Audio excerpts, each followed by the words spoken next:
நிறைய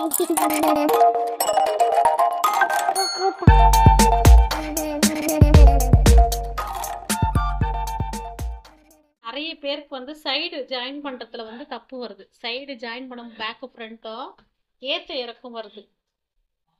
ஏத்தமும் இறக்கமும் வருது இல்லையா? அது வந்து இந்த ஃபோல்டு என்ன பண்ணிருக்காங்க, இது மடிக்கும் போதே தெரியும். இந்த எண்டு எவ்வளவு இருக்குது, இது எவ்வளவு இருக்குதுன்னு தெரியும்.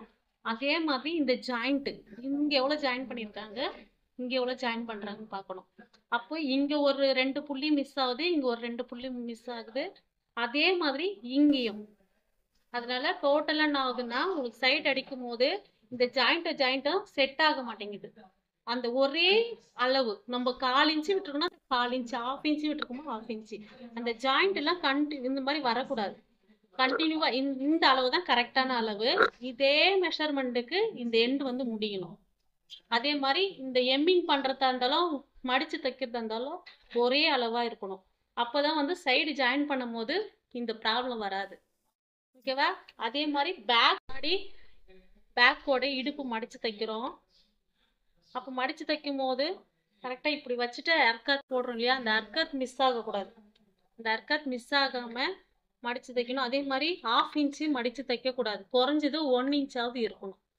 ஓகேவா? அதே மாதிரி ஃப்ரண்ட் பார்ட் எப்படின்னா, ஸ்லீவ் ஜாயின் பண்றதுக்கு முன்னாடி டாட் பிடிச்சதும் இந்த டாட் அளவு கரெக்டா இருக்குதான்னு பார்க்கணும். இங்க இருந்து இது கரெக்டா இருக்குதான்னு பார்க்கணும். அதே மாதிரி இதை பிடிச்சு பார்க்கணும். நெக்குக்கும் பிடிச்சு பார்க்கணும்.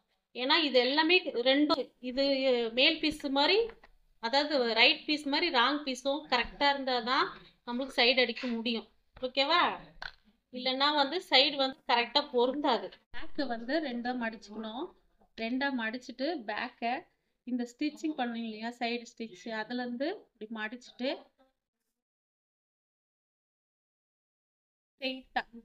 ஸ்ட்ரெயிட் மடிச்சுட்டு ஒரு 1/2 இன்ச்சுக்கு ஒரு புள்ளி கம்மியா லென்த் வந்து 3 இன்ச்சு இப்படி வச்சு இப்படி தைக்கணும். இந்த அளவுக்கு டாட் பிடிச்சோம்னா தான் நூல் வந்து ஒரு 1/2 இன்ச்சுக்கு நூல் விடணும். விட்டாதான் நம்மளுக்கு பிரியாம இருக்கும். இங்கதான் ஸ்டார்ட் பண்ணணும், இங்க ஸ்டார்ட் பண்ணக்கூடாது.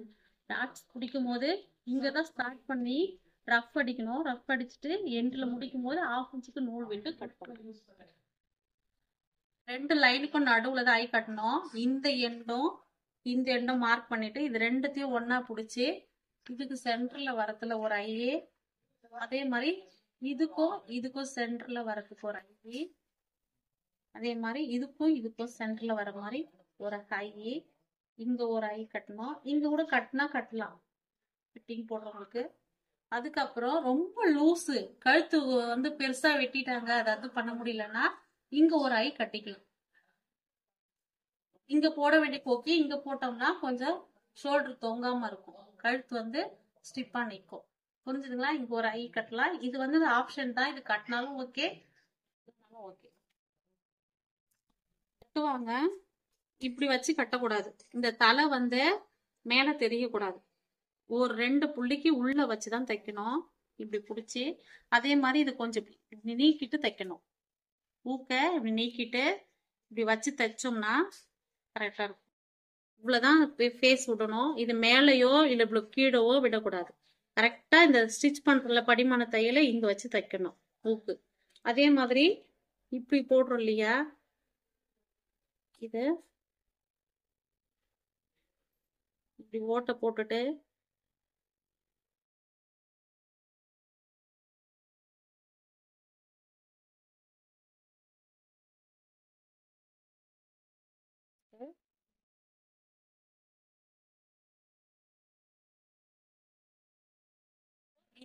இங்கேயும் நம்ம 4 டைம் வந்து நாட் போட்டு எடுத்துக்கணும். அவ்வளவுதான். இங்க கட்ட வேண்டியது கிடையாது. ஐ கட்ட ஊக்கு கட்டுறதுக்கெல்லாம் 7 இன்ச்சு ஊசி வாங்கணும். அதே மாதிரி 2ஆ கோத்து 4ஆவும் நாட் போடலாம்.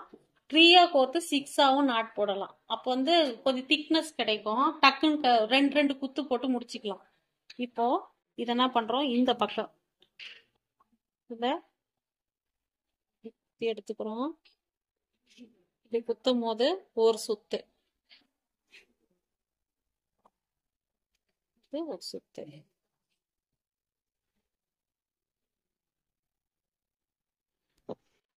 ஒரு 4 டைம். அதே மாதிரி இந்த பக்கம் வரும்போது 4 டைம்.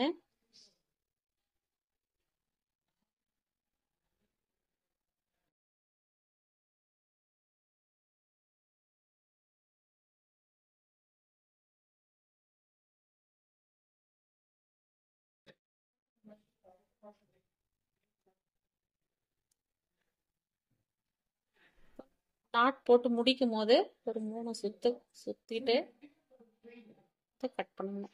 நாட் போடும் போது இவ்வளவு லென்த் விடக்கூடாதுப்பா.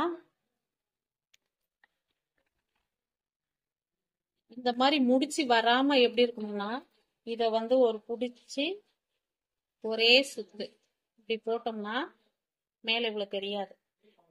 ஓகேங்களா? இந்த மாதிரி நாட் போட்டோம்னா இப்படி நீட்டிக்கிட்டு இருக்கும்.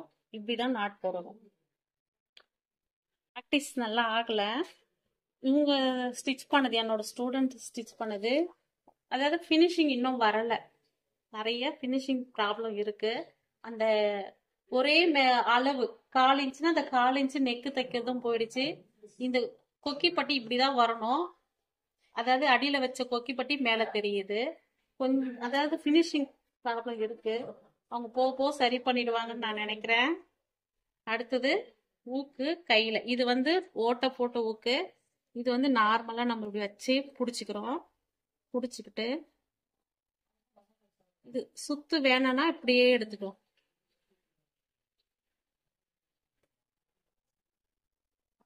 ஒரு 4-5 டைம் போட்டுட்டு அதே மாதிரி இந்த பக்கம் இந்த கொக்கி கிராஸா இருந்ததா சரி பண்ணிட்டு இந்த பக்கம் தைக்கணும்.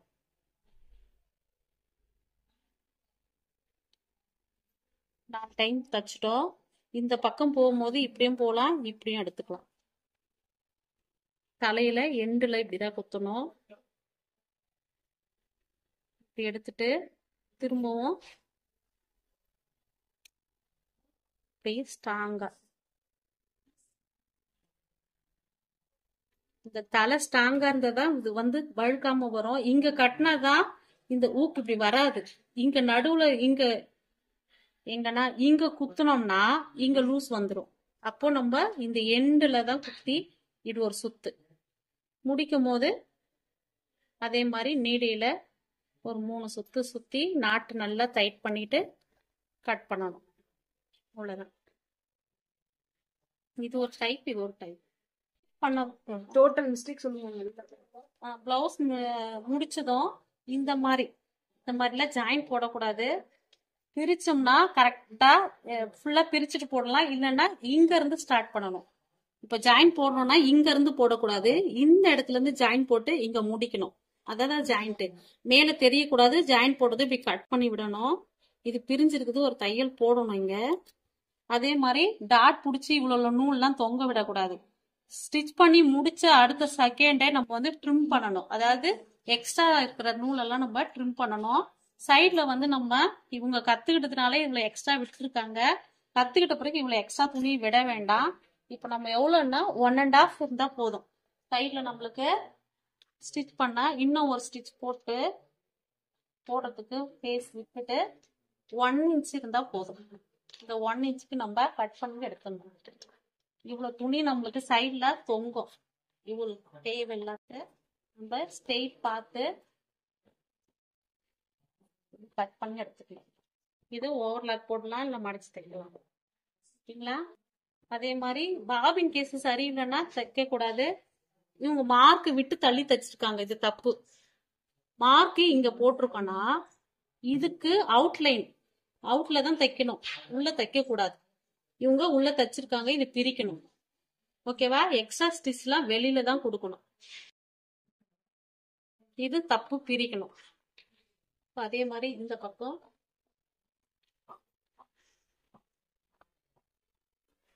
நடுவுலாம் ஸ்லிம்மரை வச்சுதான் நம்ம கட் பண்ணி எடுக்கணும்.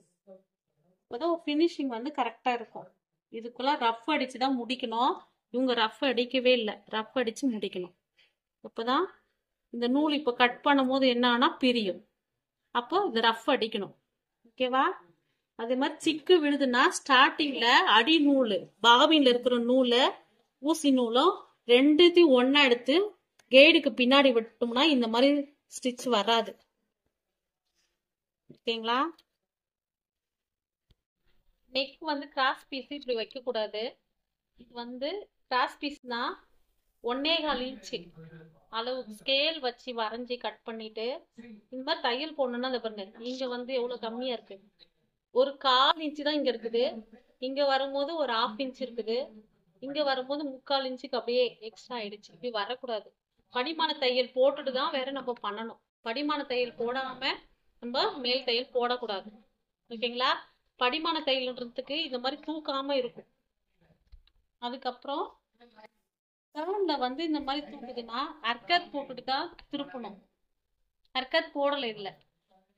அர்க்கத் போட்டு இப்போ எந்த டர்ன் பண்ணனாலும் இந்த டர்ன்ல ரவுண்டு பா எல்லாத்துக்குமே அர்க்கத் போட்டுட்டு, அர்க்கத்ன்றது நாச்சு மாதிரி போடுவோம். சும்மா கொஞ்சமா கட் பண்ணி அந்த டர்ன்ல போட்டாதான் இந்த மாதிரி தூக்காம இருக்கும்.